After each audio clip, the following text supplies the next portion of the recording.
Hello students, once again welcome. हम लोग वापस आ गए हैं एटॉम्स का लेक्चर नंबर 3 लेकर के। सेकंड लेक्चर में मैंने आप लोगों को नील्स बोर के पोस्टुलेट समझाए थे कि नील्स बोर ने क्या बताया था। याद है ना आप लोगों को? एक रिवीजन के तौर पे याद रखें। नील्स बोर ने कहा था कि भैया एटॉम जो है, एटॉम के अंदर न्यूक्लियस बीचों बीच में जहाँ पूरा पॉजिटिव चार्ज है, इलेक्ट्रॉन चारों तरफ रिवॉल्व कर रहे हैं, ये बात बताई थी। लेकिन उन्होंने साथ में कहा था डेफिनेट ऑर्बिट में। और वो ऑर्बिट कहाँ होगी? तो वो बताया था जब एंगुलर मोमेंटम इलेक्ट्रॉन का किसके बराबर निकल आए? Integral multiple of h upon 2 पाई के। ठीक है। फिर हम दूसरी बात बताई थी कि इलेक्ट्रॉन के पास स्पेसिफिक एनर्जी होती है। इलेक्ट्रॉन के पास एक एनर्जी है, वो एनर्जी कितनी होती है? जितनी उस ऑर्बिट की एनर्जी है। उसके लिए इन्होंने फॉर्मूला भी निकलवाया था कि कितनी एनर्जी होगी। उसके लिए हम लोगों ने लास्ट लास्ट वीडियो आप लोग चेक कर सकते हैं, जिसमें मैंने आप लोगों को रेडियस निकाल के बताई है। नील्स बोर के अकॉर्डिंग क्या रेडियस होनी चाहिए थी? रेडियस निकाली हम लोगों ने, वेलोसिटी निकाली है, काइनेटिक एनर्जी निकाली थी, पोटेंशियल एनर्जी भी निकाली है, और लास्ट में जाकर के हम लोगों ने उसमें टोटल एनर्जी भी बताई थी। फॉर्मूला याद है टोटल एनर्जी का? वहीं से स्टार्ट करता हूं। टोटल एनर्जी, इलेक्ट्रॉन की जो टोटल एनर्जी होगी वो कितनी होगी? टोटल एनर्जी ऑफ इलेक्ट्रॉन बताया था आपको, याद रखें। देखो, टोटल एनर्जी ऑफ इलेक्ट्रॉन बताई थी 1/8 का multiply m⁴ z² divided by n² h² का स्क्वायर। एनर्जी माइनस में थी, भूलना नहीं है। पहले तो ये एनर्जी का फॉर्मूला जो कंटिन्यू करें अपन, वहां लास्ट वीडियो में आप देख सकते हैं formula. Total energy of a electron या ऑर्बिट की भी एनर्जी कह सकते हो कि जो वो ऑर्बिट है या जो वो एनर्जी लेवल है उसकी एनर्जी कितनी होगी? एनर्जी इतनी होगी -1/8 m⁴ z² n² h² का स्क्वायर। ठीक, चलो इसको हटा देते हैं। अभी आगे कहानी में आप लोगों को याद है एक ड्रॉबैक के बारे में। चलो मैं यहां से स्टार्ट करता हूं। पहले देखो, स्पेक्ट्रम जानते हैं? स्पेक्ट्रम किसे कहते हैं? स्पेक्ट्रम, स्पेक्ट्रम का मतलब होता है the colour pattern, the colour band. जो हम लोगों को ऑप्टिन हो, या आप लोगों ने क्लास 10th में सुना होगा, बहुत इजी। क्लास 10th में बहुत इजी वे में सुना होगा कि भैया ये प्रिज्म है, प्रिज्म पर व्हाइट लाइट आके टकराती है, व्हाइट लाइट, तो इसमें से रिफ्रेक्ट होने के बाद में अल्टीमेटली सातों लाइट बाहर आती है। सुना है आपने? ये 7 लाइट बाहर आती होती है, वो सातों विबजियोर के फॉर्म में ये रही। इसमें जो सबसे ऊपर है वो रेड है, सबसे नीचे वॉयलेट है। ये जो सातों कलर का पैटर्न मिला ना, पैटर्न, इस पैटर्न को हम लोग स्पेक्ट्रम कहते हैं। द कलर पैटर्न या वेव लेंथ पैटर्न, जो ये वेव लेंथ का पैटर्न आपको मिला है, इसे हम लोग कहते हैं स्पेक्ट्रम। ये जो पैटर्न दिख रहा है जिसमें लाइनें सारी की सारी आपको दिख रही हैं, ये सब पैटर्न है। सबसे कम डेविएट हुई लाइट इसमें रेड है, और सबसे ज्यादा डेविएट हुई लाइट कौन सी है? वॉयलेट है। ये बीच में पैटर्न है, इसमें ऊपर नीचे नहीं हो सकते आप, ग्रीन ऊपर नीचे नहीं, ये एक पैटर्न पे है। सबसे ज्यादा वेवलेंथ रेड की, सबसे कम वॉयलेट की, और इस पैटर्न को ही हम लोग क्या कहते हैं? स्पेक्ट्रम कहते हैं, स्पेक्ट्रम। अच्छा, इसमें सुनो, स्पेक्ट्रम दो प्रकार से वो समझना है अपने को। यहाँ एक होता है continuous spectrum, continuous spectrum. Continuous spectrum क्या कहता है भैया? कंटिन्यूअस स्पेक्ट्रम ऐसा स्पेक्ट्रम होगा जिसमें सारे ही कलर या सारी ही वेवलेंथ आपकी कंटिन्यू दिखाई दे। सारी ही वेवलेंथ अगर आपको मिल रही है, सारी ही मिल रही है, तो उसे हम लोग कहेंगे कंटिन्यूअस स्पेक्ट्रम। ऐसा स्पेक्ट्रम जिसमें 4000 आंगस्ट्रॉन्ग वाली वेव है, उसके बाद 4001 आंगस्ट्रॉन्ग वाली वेव भी है, 4002 आंगस्ट्रॉन्ग वाली वेव भी है, 4003 आंगस्ट्रॉन्ग वाली वेव भी है, सारी ही दिखाई दे रही है, तो वो आपका कंटिन्यूस स्पेक्ट्रम है। कंटिन्यूअस स्पेक्ट्रम मतलब कोई भी वेव उसमें से मिसिंग नहीं है। हाँ, अगर मैं बोलूं डिस्क्रीट स्पेक्ट्रम, डिस्क्रीट या line spectrum, line line line line spectrum, इस स्पेक्ट्रम के अंदर अगर लाइन हो या कोई डेफिनेट ही वेवलेंथ दिखाई दे आपको, लाइन हो, जैसे मान लो यहां से कोई वेवलेंथ आपकी मिसिंग है, कोई वेवलेंथ यहां से गायब है, ये सारी वेवलेंथ थी, उसमें से 4010 आंगस्ट्रॉन्ग वाली वेवलेंथ गायब है, 4011 वाली भी गायब है, 12 वाली भी गायब है, ऐसे मिला मिला के कुछ वेवलेंथ इसमें से गायब है, कुछ यहां से गायब है, कुछ यहां से गायब है, कुछ यहां से गायब है, या यही वेवलेंथ आ रही है, बाकी की सारी गायब है। यही वेव आ रही है, बाकी की सारी वेव नहीं है, तो इस स्पेक्ट्रम को बोलेंगे डिस्क्रीट स्पेक्ट्रम या लाइन स्पेक्ट्रम। डिस्क्रीट स्पेक्ट्रम या लाइन स्पेक्ट्रम मतलब जिसमें कंटिन्यूस स्पेक्ट्रम, जिसमें सारी ही वेव होनी चाहिए, डिस्क्रीट या लाइन स्पेक्ट्रम जिसमें कुछ ही वेव होंगी, बाकी की वेव क्या मिलेंगी आपको उसके अंदर से गायब मिलेंगी। बात समझ में आई? जैसे ये एक सोर्स है, ये एक सोर्स है, सोर्स ये कैसा सोर्स है जिससे आपका कंटिन्यूअस स्पेक्ट्रम निकल रहा है। मैंने बोला ये एक सोर्स है जिसमें से हम कंटिन्यूअस स्पेक्ट्रम निकालेंगे।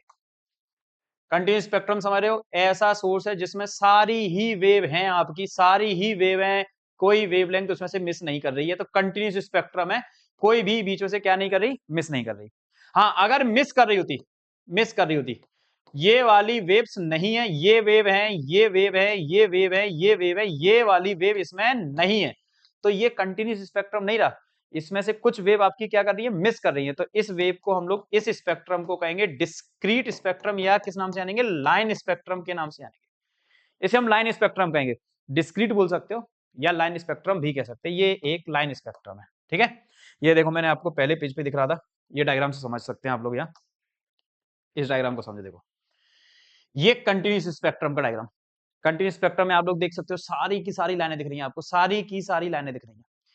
Bright line spectrum, line spectrum मतलब कुछ ही लाइन दिख रही है, बस ये कुछ लाइन आपको दिख रही होंगी, यहाँ कुछ लाइन दिख रही है, तो ये आपका लाइन स्पेक्ट्रम है। वे डार्क लाइन, डार्क लाइन मतलब ये लाइन जो है आपकी मिसिंग है, डार्क लाइन आ रही है, मतलब ये जो स्पेक्ट्रम है ये लाइन हमारी क्या हो गई है, इसके अंदर से मिस हो गई है, ये लाइन मिसिंग है, ये लाइन दिख रही है, ये सारी दिख रही है, सारी दिख रही है तो कंटिन्यूअस है। अगर सारी दिख रही है तो आपको कौन सा है, कंटिन्यूअस। कुछ ही दिख रही है तो आपका डिस्क्रीट है, कुछ गायब है तो भी वो डिस्क्रीट है। दो प्रकार का डिस्क्रीट है, एक ब्राइट जो दिख रही है, एक डार्क जो नहीं दिख रही थी। बात समझ में आई? कंक्लूजन क्या निकला? कंक्लूजन यही, स्पेक्ट्रम आप लोगों को समझ में आना चाहिए था। स्पेक्ट्रम मतलब कलर पैटर्न या लाइन का पैटर्न, वेव लेंथ का पैटर्न जो हमें मिलता है उसे हम लोग किस नाम से जानते हैं, स्पेक्ट्रम के नाम से जानते हैं। कंटिन्यूअस मतलब इसके अंदर सारी ही होंगी, सारी ही वेव होंगी, कौन सा स्पेक्ट्रम कहलाएगा, ये आपका कंटिन्यूअस। अगर उसमें से कुछ गायब है, कुछ गायब है या कुछ ही आ रही है, कुछ गायब या कुछ ही आ रही है, तो वो आपका कंटिन्यूअस नहीं कहलाएगा, कौन सा कहलाएगा, डिस्क्रीट या लाइन स्पेक्ट्रम, उसे हम लोग लाइन स्पेक्ट्रम कहेंगे, ठीक है। देखो क्या हुआ, रदरफोर्ड के टाइम पे ये वाली बात हो गई थी, फिर नील बोर ने इसको बड़े अच्छे से समझाया है कि जब हम किसी गैस के अंदर, समझे, मान लो ये कोई गैस, हाइड्रोजन से ही करते हैं बात, मान लो ये हाइड्रोजन गैस है, इसके अंदर मैंने हाइड्रोजन गैस भर रखी है, ठीक है। अगर मैं इस हाइड्रोजन गैस के अंदर, ये हाइड्रोजन गैस, यहाँ ये गैस है हाइड्रोजन, ठीक है, हाइड्रोजन गैस है, मेरे पास यहाँ कोई सोर्स है, इस सोर्स से मैं यहाँ वेव्स निकालूंगा, ठीक है, वेव निकलनी है, लो ये कोई सोर्स है, इसमें से वेव निकल रही है, और ये सोर्स आपका कंटिन्यूअस स्पेक्ट्रम का है। कंटिन्यूअस स्पेक्ट्रम का मतलब यहां मेरे पास एक स्पेक्ट्रम मिलना चाहिए स्क्रीन पर, स्क्रीन लगा दी मैंने, यहाँ एक डार्क स्क्रीन लगा दी, तो स्क्रीन पर स्पेक्ट्रम कैसा मिलना चाहिए, कंटिन्यूअस, लगातार मिलना चाहिए। मतलब क्या इसमें से कोई वेव गायब होनी चाहिए, नहीं होनी चाहिए, मैं फिर बोल रहा हूं, इसमें से कोई वेव गायब नहीं होनी चाहिए। अगर ये कंटिन्यूअस स्पेक्ट्रम का सोर्स है तो सारी वेव आनी चाहिए। ये लो इसको हटाते हैं, दोबारा समझो, ये एक सोर्स कंटिन्यूस स्पेक्ट्रम का, कंटिन्यूस स्पेक्ट्रम का मतलब सारी वेव्स आ रही हैं, सारी वेव्स आके स्क्रीन पे दिखनी चाहिए, और यहाँ आपको कैसा दिखना चाहिए, पूरा का पूरा, सारा का सारा दिखना चाहिए। मतलब यहाँ कौन सा स्पेक्ट्रम मिलना चाहिए, कंटिन्यूस स्पेक्ट्रम मिलना चाहिए। मैंने क्या किया कि अगर यहाँ हाइड्रोजन गैस मैंने भर दी, बीच में रास्ते में क्या रख दी, हाइड्रोजन गैस रख दी, तो हाइड्रोजन गैस रखने पे क्या ऑब्जर्वेशन मिला कि इसमें कुछ वेव्स गायब हैं, कुछ डेफिनेट वेव्स, ऐसे नहीं सारी, कुछ डेफिनेट वेव की वेवलेंथ जो थी वो यहां से गायब है, कुछ डेफिनेट वाली, फिक्स वाली यहां से गायब हैं। ये तो अब कंटिन्यूस स्पेक्ट्रम नहीं रहा, ये कंटिन्यूस स्पेक्ट्रम नहीं है, तो फिर ये कौन सा स्पेक्ट्रम है अब आपका, ये डिस्क्रीट बन गया या लाइन स्पेक्ट्रम है।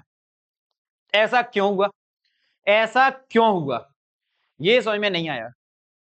इसको ही समझा रहे हैं नील बोर, नील बोर ने इसी को समझाया, ये इसलिए बोला, जो मैंने आपको तीसरा पोस्टुलेट बताया था नील बोर का, उसको याद करो, इलेक्ट्रॉन जब रिवॉल्व करता है तो एनर्जी इमिट नहीं करता, इलेक्ट्रॉन जब रिवॉल्व करेगा तो एनर्जी इमिट नहीं करेगा, बल्कि इलेक्ट्रॉन जब एक ऑर्बिट से दूसरी ऑर्बिट में जंप करता है तो एनर्जी एब्जॉर्ब कर सकता है और इमिट भी कर सकता है। मतलब इसके लिए पूरी बात घुमा के कहां पे आ गई, एनर्जी पर ही आ गई। पूरी बात घुमा करके कहां आ गई, एनर्जी पे। मतलब अगर आपको ये टॉपिक समझना है तो उसके लिए हमें एनर्जी का एब्जॉर्प्शन, एनर्जी का इमिटेशन समझना पड़ेगा। बात समझे? तो आप वहीं लौट के नील पर भी पहुंचते हैं। और क्या बोल रहे हैं वो, क्या बोला भैया, ये एटॉम है भाई। अब समझ में आता जाएगा आपको टॉपिक, ध्यान से सुनने लाइन।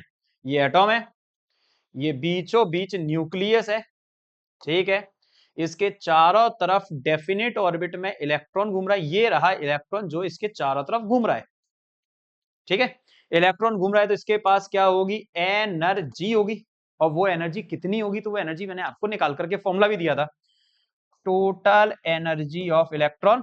क्या फॉर्मूला बताया था, -1/8 multiply m⁴ divided by n² epsilon not का स्क्वायर, ठीक है। इसमें जो कांस्टेंट वैल्यूज हैं, ये वैल्यू कांस्टेंट है, ये चेंज होगा। जेड एटॉमिक नंबर बदल सकता है, नंबर ऑफ ऑर्बिट बदल सकती है, बट बाकी सब तो कांस्टेंट है।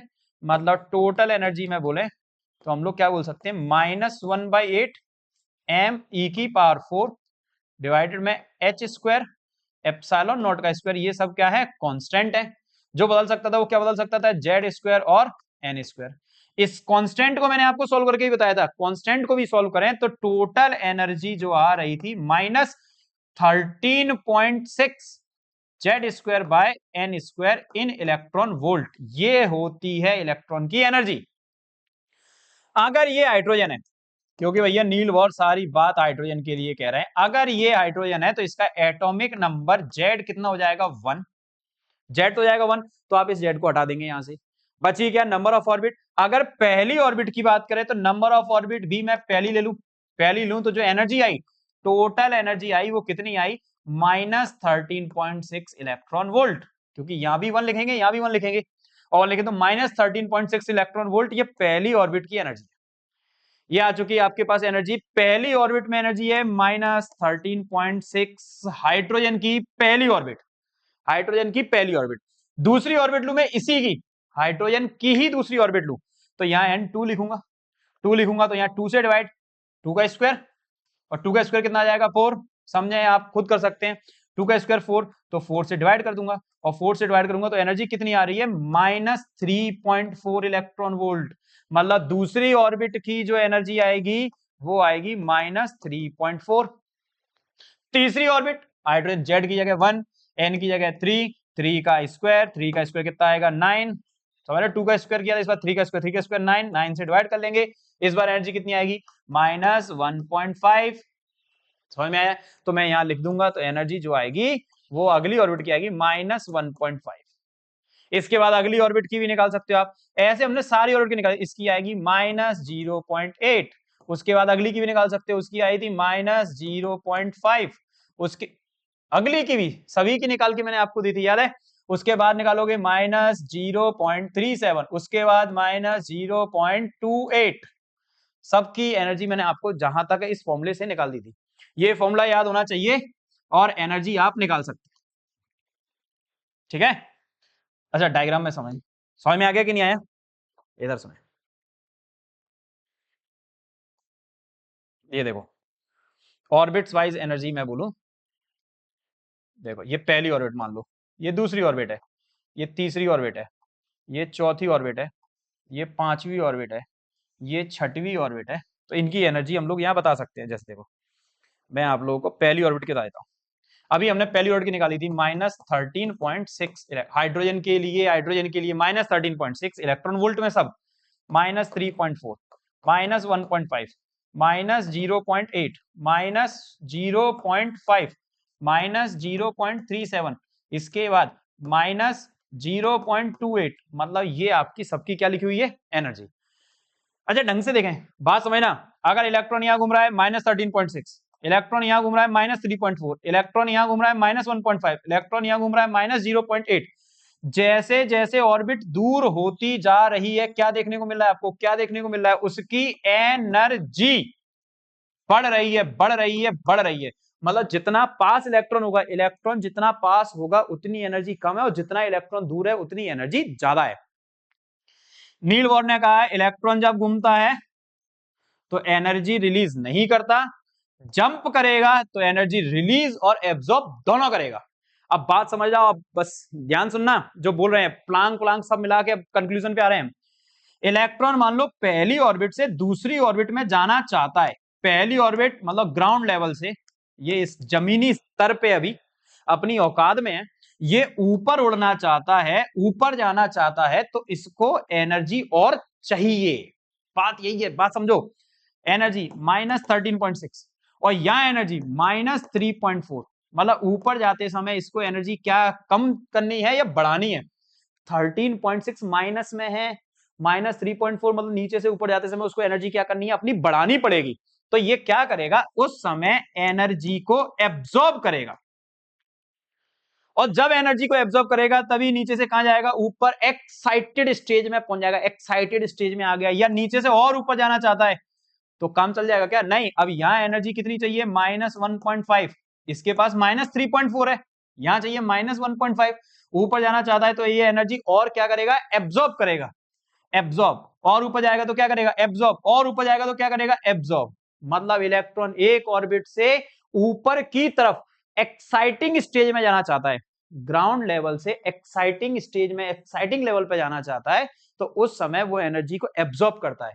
अब एनर्जी एब्जॉर्ब कहां से की इसने, बात यही थी, अभी मैं आपको कंटिन्यूअस स्पेक्ट्रम और, अच्छा कुछ भी एनर्जी एब्जॉर्ब करेगा या फिक्स अमाउंट, देख सकते हो आप। -13.6 से कितना चाहिए, -3.4, मतलब 10.2 इलेक्ट्रॉन वोल्ट एनर्जी चाहिए। अगर 10.1 मिली काम नहीं चलेगा, 10 इलेक्ट्रॉन मिली काम नहीं चलेगा, उसको चाहिए 10.2 इलेक्ट्रॉन वोल्ट, तभी यहां से यहां पहुंचेगा। तो एनर्जी कितनी चाहिए उसको, 10.2 इलेक्ट्रॉन वोल्ट, मतलब यहां से यहां जाने के लिए। 3.14 से जाने के लिए, यहां जाने के लिए एनर्जी चाहिए 1.9 इलेक्ट्रॉन वोल्ट, तो उतनी ही चाहिए, उससे कम मिलने पे काम नहीं चलेगा। ज्यादा मिल गई तो भी नहीं काम चलना, क्योंकि उसको ऊपर जाना नहीं है, रहना -3.4 में ही है, इसीलिए एनर्जी उसको फिक्स चाहिए। और फिक्स एनर्जी कहां से मिलेगी, तो एनर्जी फिक्स मिलेगी फिक्स वेवलेंथ से, फ्रीक्वेंसी से, फिक्स वेवलेंथ और फ्रीक्वेंसी से एनर्जी मिलेगी। Energy is directly proportional to frequency, Planck's quantum theory. Planck's quantum theory, energy directly proportional किसके थी, फ्रीक्वेंसी के, वहां से याद कर लो, दिमाग में लेके आओ फटाफट। और ये फ्रीक्वेंसी एनर्जी बराबर थी एच न्यू के, जितनी एनर्जी आपको चाहिए उसी के अकॉर्डिंग हमें क्या चाहिए, फ्रीक्वेंसी। फ्रीक्वेंसी बोलो, वेवलेंथ भी बोलना चाहो, फ्रीक्वेंसी और वेवलेंथ का रिलेशन बताया मैंने आपको, वेवलेंथ और फ्रीक्वेंसी का मल्टीप्लाई करें तो सी आता है, लाइट की स्पीड, याद रख लो, बहुत सिंपल। वेव लेंथ और फ्रीक्वेंसी का मल्टीप्लाई करें तो लाइट की स्पीड सी इन वैक्यूम। अगर मैं इसकी बात करूं, फ्रीक्वेंसी बराबर होता है सी अपॉन लैम्डा, यही बोल सकता हूं मैं। तो एनर्जी बराबर क्या निकला, एच सी अपॉन लैम्डा। मतलब फिक्स ही वेवलेंथ चाहिए, कोई सारी वेवलेंथ नहीं, एक बिल्कुल एक्यूरेट वेवलेंथ वाली लाइट चाहिए। मतलब अगर फिर सुनो, अभी हम लोगों ने जब आगे बढ़ के बताओ, समझना, देखो क्या हुआ था। ये एक सोर्स है जिसमें सारी लाइनें जा रही हैं, सारा कंटिन्यूस स्पेक्ट्रम है, सारी वेवलेंथ है, सारी वेवलेंथ जा रही है, बीच में हाइड्रोजन का एटम आ गया। हाइड्रोजन का एटम एक इलेक्ट्रॉन यहां से एक्साइटिंग में जा सकता है, कब जाएगा पता है ना, -13.6 से -3.4 में जा सकता है। -13.6 से -3.4 इलेक्ट्रॉन वोल्ट जा सकता है, कब जाएगा, जब वो एनर्जी को क्या करेगा, एब्जॉर्ब। कितनी एनर्जी चाहिए, तो 10.2। उसके लिए वो कौन सी वेव, सारी की सारी नहीं, वो 10.2 वाली छाड़ने वाली है, भैया जे वाली वेव मुझे दे दो, ये वाली मुझे दे दो, मैं यहां से यहां पहुंच जाऊंगा।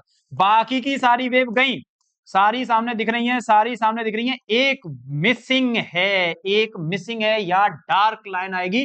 तो ये कंटिन्यूस स्पेक्ट्रम से अब लाइन स्पेक्ट्रम में चेंज हो गया, क्योंकि वो लाइन यहां उसने क्या कर ली, अच्छा ये गैस नहीं होती, हाइड्रोजन नहीं है, सारी वेव जा रही है, हाइड्रोजन है तो कुछ गायब है, कुछ क्यों गायब है, एक से कोई दूसरे में जाना चाह रहा है, दूसरे से तीसरे में जाना चाह रहा है, अच्छा दूसरे से तीसरे में जाएगा तो सारी वेव लगेंगी, या पहले से दूसरे में गया वो वाली वेव लगेगी, नहीं नहीं, दूसरे से तीसरे में जाएगा तो अलग एनर्जी चाहिए, अलग एनर्जी के लिए अलग वेवलेंथ चाहिए, वो वाली वेव इसने खा लेगा। बस यही लाइन स्पेक्ट्रम। अच्छा, और ज्यादा देर तक कोई हवा में नहीं उड़ सकता, हाइड्रोजन के संग में भी ऐसा ही है, हाइड्रोजन का इलेक्ट्रॉन एक्साइटिंग स्टेज में ज्यादा देर तक नहीं रुकेगा, मतलब लौट के वापस आए, ये तो समझ में आ गया ना। इलेक्ट्रॉन ऊपर जंप करेगा, एनर्जी को एब्जॉर्ब करेगा, बात खत्म। इलेक्ट्रॉन ऊपर जाएगा तो एनर्जी को क्या करेगा, एब्जॉर्ब। अब इलेक्ट्रॉन मान लो एक्साइटिंग स्टेज में यहां है या यहां है या यहां है, तो यहां ज्यादा देर तक नहीं टिकता, ज्यादा देर तक उड़ नहीं सकता हवा में, तो उसको वापस अपने ग्राउंड लेवल पे या एनर्जी लेवल पे थोड़ी सी नीचे तो आना ही पड़ेगा। अच्छा, अगर मान लो वो इलेक्ट्रॉन यहां से यहां आया तो क्या करेगा, अब एनर्जी इसके पास यहां से यहां आते समय, यहां से यहां आते समय एनर्जी बढ़ाएगा या कम करेगा, एनर्जी कम करेगा, और कम करेगा तो समय एनर्जी एब्जॉर्ब या रिलीज, अब एनर्जी क्या करेगा, वो रिलीज करेगा, एनर्जी रिलीज करता जाएगा। जैसे यहां इलेक्ट्रॉन है तो -3.4 से यहां आ गया -13.6 तक, तो यहां से यहां आते समय उसको एनर्जी क्या करनी पड़ेगी, रिलीज। एनर्जी रिलीज हो रही है, रेडिएशन, एनर्जी रिलीज, रेडिएशन निकलेगी, रेडिएशन निकलेगी वेव के फॉर्म में, रेडिएशन निकलेगी किस फॉर्म में, वेव के फॉर्म में। तो क्या सारी वेवलेंथ निकलेंगी या स्पेसिफिक वेवलेंथ निकलेगी, वही बात, जिस प्रकार इसने स्पेसिफिक वेवलेंथ एब्जॉर्ब की है उसी प्रकार इसमें से स्पेसिफिक वेवलेंथ ही इमिट होगी, सारी वेवलेंथ इमिट नहीं करेगा, स्पेसिफिक वही वेवलेंथ इमिट होगी जिससे उसकी एनर्जी, जैसे -3.4 से इसमें आया, -3.4 से -13.6 में आया, तो एनर्जी रिलीज करेगा, कितनी एनर्जी रिलीज करती, 10.2 इलेक्ट्रॉन वोल्ट, इतनी एनर्जी रिलीज कर दी। अब इससे हम लोग क्या निकाल लेंगे, वेवलेंथ, और स्पेसिफिक वेवलेंथ ही निकलेगी, फिक्स स्पेसिफिक वेवलेंथ ही निकलेगी। कंटिन्यूस स्पेक्ट्रम मिलने वाला या फिर से लाइन स्पेक्ट्रम, लाइन स्पेक्ट्रम क्यों, 3.4 से 13.6 में आया 10.2, 1.5 से इसमें आया 1.9, अब 1.9 के अकॉर्डिंग निकलेगी, बात समझ में आया। तो इसीलिए स्पेक्ट्रम समझ में आया कि नहीं आया, कैसा मिल रहा था, कंटिन्यूस मिल रहा है या लाइन स्पेक्ट्रम मिल रहा है, लाइन स्पेक्ट्रम का रोल यही है, इलेक्ट्रॉन एनर्जी एब्जॉर्ब करके एक्साइटिंग में चला जाता है, एनर्जी इमिट करके अपनी ग्राउंड स्टेट पे वापस भी आता है, तो दोनों समय, एक समय वो एनर्जी एब्जॉर्ब कर रहा है, मतलब स्पेसिफिक रेडिएशन एब्जॉर्ब कर लेगा, एक समय इमिट कर रहा है तो स्पेसिफिक रेडिएशन इमिट भी कर देगा। आई बात समझ में। अब कितनी इमिट करेगा, चलो इमिशन की बात करते हैं, कितनी इमिट कर रहा होगा उसकी बात करते हैं। देखो, जैसे यहां एनर्जी E2 है सेकंड लेवल में, और यहां एनर्जी है E1, तो कितनी इमिट करेगा, कितनी इमिट, तो इमिट करेगा E2 माइनस E1। अच्छा, इमिट करेगा तो एनर्जी निकलेगी बाहर in form of photons, photons के फॉर्म में बाहर निकलेगी, और फोटॉन्स के तो इसकी फिर फ्रीक्वेंसी वेवलेंथ, तो याद है ना, एनर्जी डायरेक्टली किसकी थी, फ्रीक्वेंसी, इसी को लिख सकता हूं बराबर h new, this is energy emitted bye electron, ये रेडिएशन उसमें से निकलेगी। इतना समझ में आया कि नहीं आया, जो अभी तक आपको समझाया वो समझ में आया, बहुत सिंपल सी बात, कंक्लूजन धीरे धीरे आप तो आते जा रहे हैं। ये एक इलेक्ट्रॉन ऑर्बिट, सॉरी, इलेक्ट्रॉन यहां से यहां आएगा तो एनर्जी इमिट करेगा, एनर्जी इमिट करेगा तो कितनी करेगा पता है ना, अगर ये तीसरी ऑर्बिट है E3, ये सेकंड है, तो क्या करेगा, E3 माइनस E2 बराबर किसके, h न्यू के, सेकंड से फर्स्ट में आया तो क्या करेगा, E2 माइनस E1 बराबर h न्यू के, एक ही बात है, बस देखना है कि किस ऑर्बिट से किस में जा रहा है। इसको कंटिन्यू करूं मैं, यहां फॉर्मूले लेके, एनर्जी का फॉर्मूला, अभी एनर्जी का फॉर्मूला याद किया था, एनर्जी बराबर क्या फॉर्मूला था, m e⁴ z square divided by 8, minus में चल रहा था n square h square epsilon not का स्क्वायर, ये सारी वैल्यू मैं यहां रखूं E2 के लिए, सेकंड में एनर्जी, सेकंड में किस में एनर्जी, ढंग से देख लो, एनर्जी का फॉर्मूला मैं सेकंड की लिख रहा हूं, तो क्या लिखेंगे, -m e⁴ जेड स्क्वायर, अभी तक मास वही, e⁴ वही, जेड स्क्वायर वही, 8 की जगह 8, और क्या है, n नंबर ऑफ ऑर्बिट, तो सेकंड है n2 का स्क्वायर, n2 का square, h square epsilon not का स्क्वायर, ये रही एनर्जी किसकी, सेकंड की, माइनस, अगर मैं एनर्जी फर्स्ट वाली लिखूं, एनर्जी फर्स्ट वाली, फर्स्ट में एनर्जी तो same, minus m e⁴ Z square divided by 8 n1 का स्क्वायर, n1 का स्क्वायर h स्क्वायर और एप्सिलॉन नॉट का स्क्वायर बराबर h न्यू के, ये देख सकते हो आप लोग, ये माइनस माइनस क्या हो जाएगा, यहाँ प्लस हो जाएगा, यही लिख दूं, ठीक है, तो ये माइनस माइनस आपने हो गया प्लस। अब क्या बचेगा, जो कॉमन है उसको ले लेते हैं, तो कॉमन देखो m इस पे भी है, m e⁴ Z square, 8 common है, h स्क्वायर कॉमन है, एप्सिलॉन नॉट का स्क्वायर कॉमन है, कौन बचा यहाँ, -1/n2 का स्क्वायर नहीं है common, minus, sorry plus 1/n1 का स्क्वायर बराबर किसके है, h न्यू के। बताओ कोई दिक्कत समझ में आया कि नहीं आया? ये जो लिखा फॉर्मूला समझ में आया? ये सब आगे इसमें प्लस वाला पहले लिख सकते हो, माइनस वाला बाद में लिख दो। तो क्या, चलो मैं एच न्यू पहले लिख दूं। एच न्यू बराबर क्या बचा, एम ई की power 4 divided by 8 H square epsilon not का स्क्वायर और जेड स्क्वायर प्लस वाला पहले लिख दो 1/n1 का स्क्वायर माइनस 1/n2 का स्क्वायर। ये फॉर्मूला समझ में आया कि नहीं आया? यहां तक किसी को दिक्कत? इससे हम लोग यहाँ वेवलेंथ भी निकाल सकते हैं, फ्रीक्वेंसी। अच्छा वेवलेंथ लाता हूं मैं यहाँ, जो आपने कहा फ्रीक्वेंसी है ये गड़बड़ कर रहा है, चलो इसकी अगर वेवलेंथ लाएं तो पता है मैंने रिलेशन बताया था, वेवलेंथ और फ्रीक्वेंसी का मल्टीप्लाई करें, वेवलेंथ और फ्रीक्वेंसी का मल्टीप्लाई करें तो क्या आएगा, सी। फ्रीक्वेंसी बराबर क्या हो सकता है, सी अपॉन लैम्डा। तो यहाँ लिख सकते हैं एच की जगह एच, और फ्रीक्वेंसी का क्या लिख सकते हैं, सी अपॉन लैम्डा। अच्छा एच सी को मैं डिवाइड में ले जाऊं तो फॉर्मूला क्या बनना है, देखें यहां लिख दूं 1/लैम्डा बराबर एच सी डिवाइड में आ गया है, तो देखो जो ऊपर तो वही है एम ई की पावर 4 जेड स्क्वायर, ये तो वही है, डिवाइडेड बाय नीचे कौन है 8 वही है, और जो ये एच स्क्वायर था ये एक और एच मिलके क्या हो गया, एच क्यूब हो गया। एप्सिलॉन नॉट स्क्वायर वही है, और साथ में कौन आ गया, सी, लाइट की स्पीड। बताओ कोई दिक्कत इसके अंदर? और वहां 1/n1 का स्क्वायर माइनस 1/n2 का स्क्वायर। ये रहा आपका फॉर्मूला वेवलेंथ।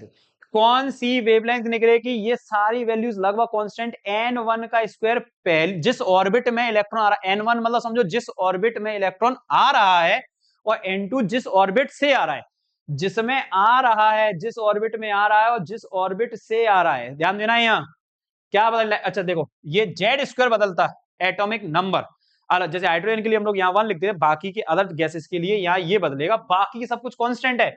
बाकी के सब देखो ये मास ऑफ इलेक्ट्रॉन लिख सकते हो आप 1.9.1 इंटू 10 की पावर माइनस 31 kg, ये पता है। इलेक्ट्रॉन का चार्ज 1.6 इंटू 10 की पावर माइनस 19 कूलम।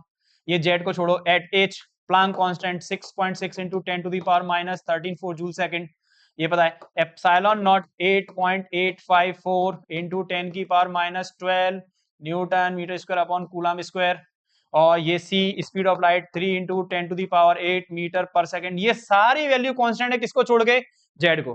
अच्छा इन सबको छोड़ू 1/लैम्डा, इन सबको सॉल्व कर लूं, इनको भी सॉल्व कर लूं सबको, तो आंसर जो आएगा वो आपका आएगा, लिख देता हूं मैं यहां, देखो क्या, ध्यान सुनो जो बोल रहा हूं, एम ई की power 4 8 H square epsilon not का स्क्वायर सी, इन सबको सॉल्व, ये सब कांस्टेंट है, ये सब कांस्टेंट हैं, इन सबको सॉल्व करने के बाद आंसर आएगा 1.097 इंटू 10 की पावर 7 पर मीटर। ये आंसर आएगा 0.7 इंटू 10 पर मीटर, या लिख सकता हूं मीटर की पावर -1। ये आ गया आपका, ये कांस्टेंट वैल्यू है, इसे रेडबर्ग कांस्टेंट भी कहते हैं, रेडबर्ग कांस्टेंट, इसे रेडबर्ग कांस्टेंट भी कहते हैं। रेडबर्ग कांस्टेंट को किससे लिखते हैं, आर से। मतलब मैं इन सब की जगह क्या लिख सकता हूं, आर, तो ये फॉर्मूला मैं ऐसे लिख सकता हूं 1/लैम्डा बराबर आर, जेड इसको लिखा रहने देते हैं, ठीक है, जेड इसको लिखा रहने देते हैं 1/n1 का स्क्वायर माइनस 1/n2 का स्क्वायर। ये फॉर्मूला पहले समझ लो, सिंपल सी बात। वीडियो आराम से पहले पॉज करो एक बार और इसको करके देखो, ये मैंने क्या लिख दिया है, ये जो लिखा हुआ है, ये वीडियो आराम से पॉज कर लो और फिर लिख के देखो। एक ऑर्बिट से दूसरी ऑर्बिट में इलेक्ट्रॉन जाएगा तो एनर्जी रिलीज करेगा E2 minus E1 in form of photon, तो उसकी फिर फ्रीक्वेंसी होगी वो h न्यू प्लांक थ्योरी से आ गई। इसकी वैल्यू लिखी, एनर्जी फर्स्ट की लिख दी, एनर्जी सेकंड की, दोनों को सॉल्व करके आंसर ये आ गया। इसमें जब अमूमन वैल्यूज क्या है आपकी, कांस्टेंट है, तो सारी कांस्टेंट वैल्यूज को सॉल्व करोगे, इन सभी कांस्टेंट को मिला के एक कांस्टेंट बोल दिया है। क्यों इतना सारे कांस्टेंट पुट करना आपको, तो एक कांस्टेंट याद रखना है, दैट वाज रेडबर्ग कांस्टेंट, जैसे हम लोग r से रिप्रेजेंट करेंगे 1.097 into 10 की पावर 7 मीटर पर मीटर, यूनिट याद रखना रेडबर्ग कांस्टेंट की 1/लैम्डा और r। अच्छा फॉर हाइड्रोजन सेम फॉर्मूला आपको अगर हाइड्रोजन के लिए लिखना हो तो पता है ना क्या करना है अपने आप, for hydrogen atom, for hydrogen atom 1/लैम्डा बराबर क्या लिखेंगे, यहाँ r अकेला, z की जगह 1 हो जाएगा, तो 1/n1 का स्क्वायर माइनस 1/n2 का स्क्वायर। समझ में आया? किसी को दिक्कत इसके अंदर? फिर बोल देता हूं, n1 क्या है? वो ऑर्बिट जिसमें इलेक्ट्रॉन एंटर करेगा, n2 क्या है? वो ऑर्बिट जिससे इलेक्ट्रॉन आएगा, याद रखना, ये नहीं भूलना। समझ में आ गया? नोट कर लिया? आगे बढ़े। देखो मैंने आपको बताई फॉर्मूला फॉर हाइड्रोजन। हाइड्रोजन के लिए क्या फॉर्मूला था हमारा? फॉर हाइड्रोजन के लिए 1/λ बराबर r 1/n1 का स्क्वायर माइनस 1/n2 का स्क्वायर। ठीक है, मतलब पहली ऑर्बिट और ये दूसरी ऑर्बिट।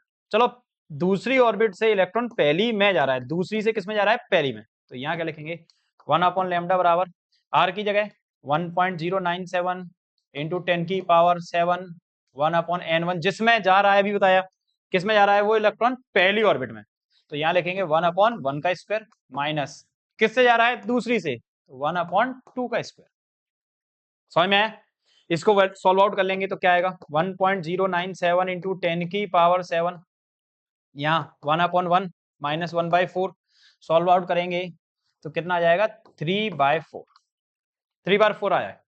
ठीक है, 3/4 इस 3 से मल्टीप्लाई कर लेंगे, इसमें 3 से मल्टीप्लाई करने के बाद में आ जाएगा आपका 2 8 और 2 3.281 और 4 से डिवाइड कर लेंगे तो लगभग 0.822 कुछ ऐसा ही आ जाएगा इंटू 10 की पावर क्या आ रहा है? 7।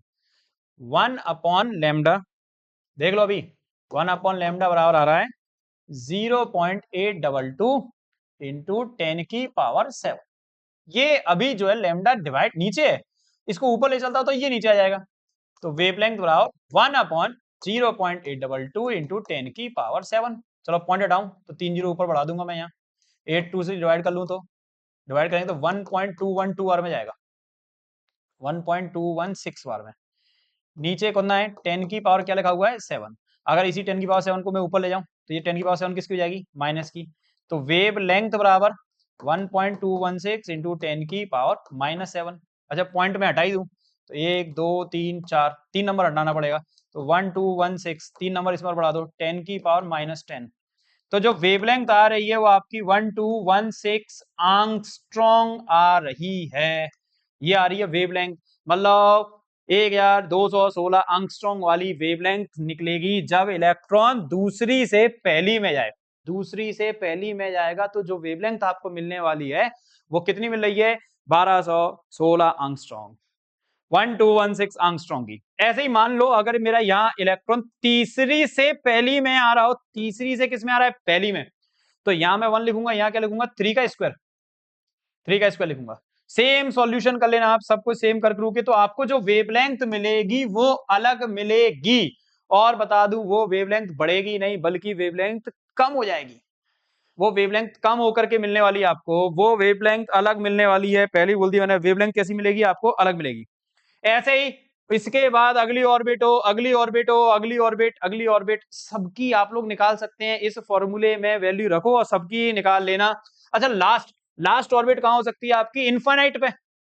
लास्ट ऑर्बिट मान लो इनफाइनाइट पे है। इनफाइनाइट से कोई इलेक्ट्रॉन आया, इनफाइनाइट से आया, तो मैं इसी क्वेश्चन को कैसे करूंगा? इनफाइनाइट से आ रहा है पहली में, 1/λ बराबर r 1/n1 का स्क्वायर माइनस 1/n2 का स्क्वायर। 1/λ और r की वैल्यू वही 1.097 या 1 जिसमें आ रहा है पहली में आ रहा है माइनस 1 जिससे आ रहा है इनफाइनाइट से आ रहा है, ये तो 0 1 स्क्वायर तो 1 स्क्वायर 1 ही बचेगा, तो कितना आया? 1.097। भूल गए क्या? 10 की पावर 7 तो रहेगी इसमें, ठीक है, इंटू 10 की पावर 7। समझ में आया? 1/λ ये, और लैम्डा ऊपर, सेम लैम्डा ऊपर, तो ये नीचे क्या आएगा? 1/1.097 इंटू 10 की पावर 7। पॉइंट हटाऊं, ऊपर 1 2 3 जीरो लगा देता हूं, लो तो क्या बन गया यहाँ? 1000 डिवाइडेड बाय 1097 डिवाइड कर लेंगे तो आंसर आएगा 0.912 वैसे 1.5 कुछ आएगा, डिवाइड में कौन है 10 की पावर 7 है, ये ऊपर जाके किसका हो जाएगा माइनस का, तो 0.912 इंटू 10 की पावर -7 पॉइंट डाउन 1 2 3, तो 912 इंटू 10 की पावर 7 8 9 10 -10 हो जाएगी। तो कितना आंसर आया? तो इस बार जो वेवलेंथ मिलेगी वो कितनी मिल रही है, 912 एंगस्ट्रॉम वाली वेवलेंथ आपको मिलने वाली है। समझ में आया? बात समझ में आई कि नहीं आई? इलेक्ट्रॉन जब एक ऑर्बिट से दूसरी ऑर्बिट में नीचे की एक्साइटिंग स्टेट से नीचे आ रहा है तो एनर्जी रिलीज करेगा, उसकी वेवलेंथ का फॉर्मूला ये रहा, ये फॉर्मूला। बात समझ में आई? अच्छा, इससे रिलेटेड आपके में कुछ सीरीज हैं, वो आपको सीरीज याद रखनी है। जैसे पहली जो सीरीज है वो है लेमन सीरीज, दूसरी जो सीरीज है वो है बामर सीरीज, तीसरी जो सीरीज है वो है आपकी पास्चन सीरीज, ठीक है, चौथी जो है आपकी वो है ब्रैकेट सीरीज, ब्रैकेट, पांचवी जो है वो है आपकी फंड सीरीज। ये आपकी 5 सीरीज ले लेते हैं अभी अपन। इन सीरीज कुछ नहीं, जब इलेक्ट्रॉन पहली ऑर्बिट में आए कहीं से भी, दूसरी से तीसरी से चौथी से पांचवी में, वो आपको लेमन सीरीज में पढ़ना है। मतलब पहली ऑर्बिट में फॉर्मूला 1/λ बराबर r 1/n1 का स्क्वायर माइनस 1/n2 का स्क्वायर, यही था। अब क्या कहना है इसमें, लेमन सीरीज बोलती है पहली ऑर्बिट में आना चाहिए कहीं से भी आए, तो फॉर्मूला क्या लिखेंगे, 1/λ बराबर 1 पहली में आना चाहिए, पहली में, तो क्या लिखेंगे 1/1 का स्क्वायर माइनस 1/k स्क्वायर लिख देता हूं। लो, ये k की जगह क्या लिख सकते हो आप, 2 3 4 5 6 7, जो भी लिखना हो आप, 2 3 4 5 6 7, जहां से बात समझो। लेमन सीरीज क्या कह रही है, जब इलेक्ट्रॉन जो है आपकी दूसरी से तीसरी से चौथी पांचवी कहीं से भी पहली में आए, पहली में आए, तो यहां लिख दिया 1 का स्क्वायर, किससे आ रहा है तो k लिख दिया, k की वैल्यू 2 3 4 5 6 कुछ भी हो सकती है। ये हम लोग लेमन सीरीज में पढ़ेंगे। दूसरी बामर सीरीज में, जब इलेक्ट्रॉन आपकी दूसरी ऑर्बिट में आए, अब कहां से आएगा, तीसरी से चौथी से पांचवी से, दूसरी में आना चाहिए। सेम फॉर्मूला 1/λ बराबर r 1/n1 का स्क्वायर माइनस 1/n2 का स्क्वायर, ये तो फॉर्मूला था ही। इसको क्या लिखेंगे, 1/λ बराबर r, क्या लिखेंगे 1/2 स्क्वायर, दूसरी में आना चाहिए, माइनस 1/k स्क्वायर, k की वैल्यू क्या हो सकती है, k की दूसरी में आना है तो कहां से 3 4 5 6, मतलब 3 से 4 से 5 से 6 से 7 से, कहीं से भी आए, कहीं से भी आए X Y. Series Paschen series के लिए फॉर्मूला ये लिखूं, 1/λ बराबर r, किस में आना चाहिए, थर्ड में आना चाहिए, थर्ड में, तो 1/3 स्क्वायर माइनस 1/k स्क्वायर, और k की वैल्यू 4 5 6।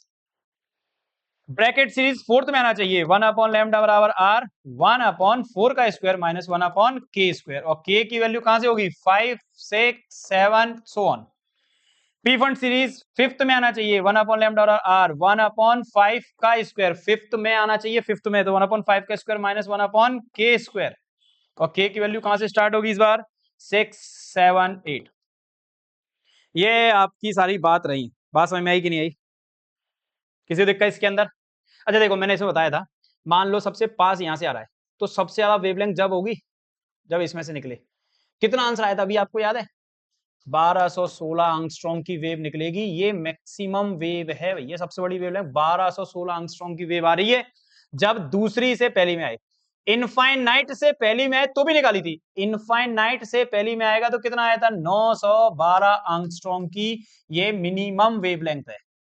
मैंने सॉल्व करके बताया था ना ऐसे अभी आपको। आप चाहें तो बामर सीरीज के लिए भी कर सकते हैं ये काम, बामर सीरीज के लिए भी कर सकते हैं, मतलब जब यहां आपको किसका स्क्वायर करना पड़ेगा, 2 का स्क्वायर, किससे आ रहा होगा तो 3 से, 3 का स्क्वायर, यहां किसका स्क्वायर 2 का स्क्वायर, आर की वैल्यू सब कुछ सॉल्व आउट करना, आपके पास आंसर आ जाएगा।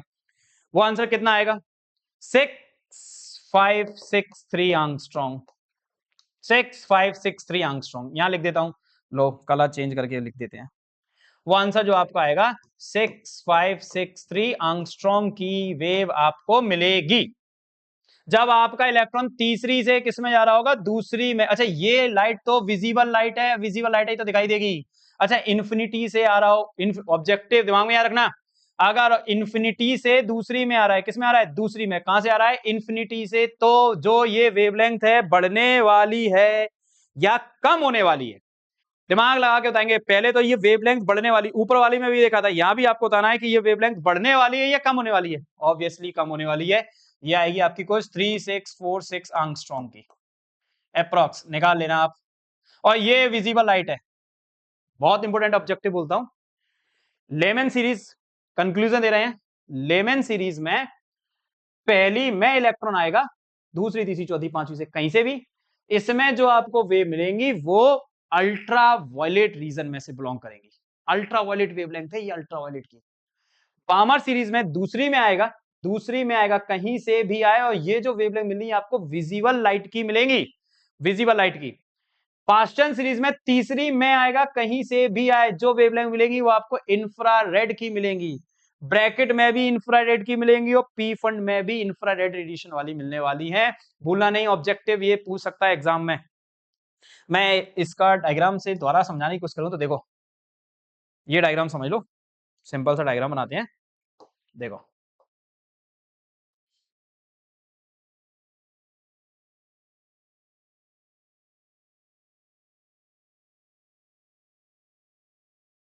ठीक है, देखो समझना क्या कहना चाह रहा है ये। ये पहली ऑर्बिट, दूसरी, तीसरी, चौथी, पांचवी, छठवीं, सातवीं। इलेक्ट्रॉन दूसरी से पहली में आए, तीसरी से पहली में आए, चौथी से पहली में आए, पांचवी से पहली में आए, छठवीं से पहली में आए, और इससे भी पहली में आए, और ऐसे इनफाइनाइट है, उससे भी किस में आ रहा है, पहली में आ रहा है। तो इस सीरीज को हम लोग लेमन सीरीज कहेंगे, लेमन सीरीज। और इसमें जो आपको वेव्स मिलने वाली हैं वो यूवी होंगी, यूवी रेज होंगी।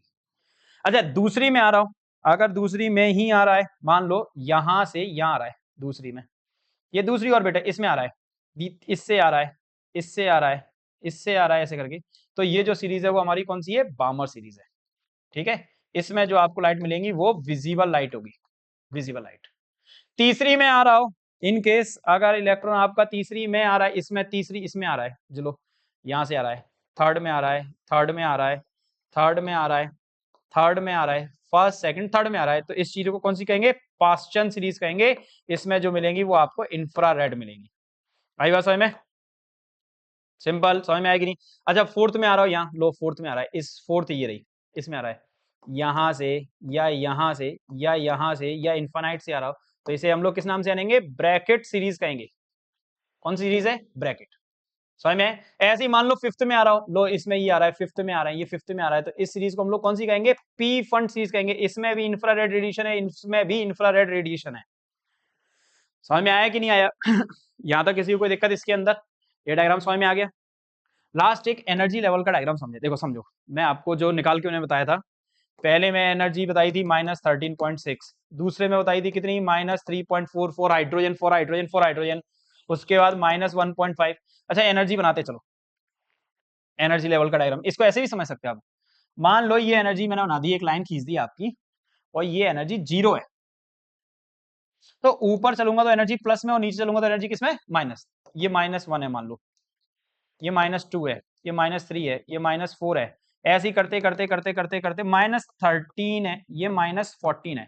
तो जो 13.4 मिलेगा माइनस का, वो ये रहा, ये -13.4 एनर्जी है। कौन सी ऑर्बिट की है, पहली ऑर्बिट की एनर्जी लिख दी, ये पहली ऑर्बिट की एनर्जी है -13.4। दूसरी कितनी थी, -3.4, वो यहां होगी कुछ। अगली वाली 1.5, वो यहां होगी कुछ। ये तीसरी ऑर्बिट हो गई, ये दूसरी ऑर्बिट की हो गई, ये तीसरी ऑर्बिट की। अगली वाली 0.8, वो यहां होगी कुछ। उसके बाद जो थी वो 0.5, वो यहां होगी। उसके बाद जो थी वो कितनी थी, 0.37, वो ये रही। उसके बाद जो थी वो कौन सी थी आपकी, 0.27, वो ये रही। उसके बाद 0.1, ऐसे बहुत सी लाइन होंगी, बहुत लाइन होंगी, बहुत लाइनें। इलेक्ट्रॉन पहली ऑर्बिट में आ रहा है, ये ऐसे ही बना सकते हो आप। ये कौन सी सीरीज कह सकती है आपकी, इसे हम लोग कहेंगे लेमन सीरीज। अगर इसमें आ रहा है, ये कौन सी सीरीज कहलाएगी आपकी, कौन सी, बामा सीरीज। इसमें आ रहा है, ये सीरीज कौन सी कहलाएगी, पास्चन सीरीज। इसमें आ रहा है, कौन सी कहलाएगी, ब्रैकेट। इसमें आ रहा है तो कौन सी कहलाएगी, पी फंड सीरीज। ऐसे ही इन्फिनिट तक होंगी ये सारी लाइनें। बात समझ में आई कि नहीं आई। ये सब कंट्रीब्यूशन नील बोर का था, जो बहुत इंपॉर्टेंट कंट्रीब्यूशन है, बहुत इंपॉर्टेंट है। आज की क्लास समझ में आई, अभी तक की नहीं आई, अभी तक की क्लास समझ में आई। देखो कितनी बातें हम लोगों ने मेन की। मेन बात है, सबसे पहले हम लोगों ने बताया रेडिएशन गैसेस के द्वारा एब्जॉर्ब कर ली गई, कुछ इमिट भी कर ली गई, इसलिए कंटिन्यूस स्पेक्ट्रम नहीं मिलता। रीजन था क्योंकि कुछ रेडिएशन एब्जॉर्ब, तो कंटिन्यूस कहां से मिलेगा। अच्छा, इमिट भी करेंगी तो कंटिन्यूस इमिट नहीं करती, वो डिस्क्रीट इमिट करती हैं, क्योंकि वो फिक्स वेव ही निकालती हैं, क्योंकि उनके अंदर से फिक्स एनर्जी निकलती है। कब निकलती है? इलेक्ट्रॉन जब घूमता है जब निकलती है, जब जंप करता है तब निकलती है। जब इलेक्ट्रॉन जंप करेगा ऊपर जाएगा तो रेडिएशन एब्जॉर्ब कर लेगा, नीचे आएगा तो इमिट करेगा। इमिट करेगा, स्पेसिफिक करेगा, उसका हम लोगों ने फॉर्मूला बनाया 1/λ बराबर आर। आर अगर हाइड्रोजन है तो वहां जेड नहीं लिखना है, 1/n1 जिसमें आर आए माइनस 1/n2 जिससे आर आए, दोनों की वैल्यू पुट करके आप किसी की भी वेवलेंथ को निकाल सकते हैं। बात समझ में आई कि नहीं? ये सब कॉन्ट्रीब्यूशंस आपको किसने दिए? नील बोर्ड ने दिए। इनके कुछ ड्रॉबैक्स भी हैं, नील वॉर के कुछ ड्रॉबैक्स भी थे, वो याद करें, मैं लिख नहीं रहा हूं, सुनेंगे। पहला ड्रॉबैक जो इनका मेन ड्रॉबैक था, दिमाग सुनना, ये एक इलेक्ट्रॉन तक ही सीमित रह गए। ये सिर्फ एक इलेक्ट्रॉन घूमने तक ही समझा पाए, ये आगे नहीं बता पाए। मतलब कि ये पूरे नील वॉर के जितने भी ये कॉन्सेप्ट चल रहे थे, ये सारे concept was quite valid when one electron is revolving. जब एक इलेक्ट्रॉन घूम रहा है तब तक तो इनके सारे कॉन्सेप्ट लग रहे हैं, और लेकिन जैसे ही एक इलेक्ट्रॉन से ज्यादा हो गया तो इनके कॉन्सेप्ट फेल। एक इलेक्ट्रॉन से ज्यादा पे इनका थोड़ा सा काम नेक हिल गया था। तो मतलब एक इलेक्ट्रॉन के लिए ही सही थे, बाकी के उसके आगे ये सही नहीं थे। ठीक है, बात समझ में आई कि नहीं आई? दूसरा, इलेक्ट्रॉन सर्कुलर ही क्यों घूमेंगे? ऑर्बिट जो है सर्कुलर ही क्यों होगी, इलिप्टिकल क्यों नहीं हो सकती? ये नहीं बताया इन्होंने। सर्कुलर ही क्यों है, फिर बोल रहा हूं, ऑर्बिट जो है सर्कुलर ही क्यों है, मतलब इलिप्टिकल, इलिप्टिकल अंडा आकार में, ऐसी ऑर्बिट क्यों नहीं हो सकती? ऐसी ऑर्बिट क्यों नहीं, ये सर्कुलर ऑर्बिट पे ही क्यों रह गए? ऐसा इनसे पूछा गया तो इनके पास कोई जवाब नहीं था। समझ में आए? एक इन्होंने जीमेन इफेक्ट नहीं समझाया। जीमेन इफेक्ट समझो, देखो जीमेन इफेक्ट भी बहुत अच्छी बात है, ये मैं समझा दूंगा आप लोगों को। जब इन्होंने ये किया, ये तो बहुत चलो ठीक है समझ में आया। एक्चुअल में क्या हुआ, जब यही कॉन्सेप्ट गैस रख ली, कंटिन्यूस स्पेक्ट्रम आया, तो कुछ लाइन गायब है, गैस में से कुछ स्पेक्ट्रम निकल रहा है। अगर वही गैस मैं किसी इलेक्ट्रिक फील्ड के अंदर रख दूं तो फिर अलग ही स्पेक्ट्रम आपको देखने को मिल रहा है। मतलब इलेक्ट्रिक फील्ड का भी इफेक्ट उन गैसेस पे है। इलेक्ट्रिक फील्ड, मैग्नेटिक फील्ड का भी इफेक्ट है, मैग्नेटिक फील्ड का इफेक्ट है यही जीमेन स्पेक्ट्रम। मैग्नेटिक फील्ड के कारण भी स्पेक्ट्रम चेंज हो रहा था, वो इसे नहीं समझा पाए। इलेक्ट्रिक फील्ड के कारण भी चेंज हो रहा था, वो इसे नहीं समझा पाए। मतलब इनके अंदर ये दो ड्रॉबैक बहुत इंपॉर्टेंट निकल आए। बात समझ में आई? आई होप आपको यहाँ तक की क्लास समझ में आ गई होगी। बाकी की क्लास अब आगे कंटिन्यू करेंगे। Thank you very much guys.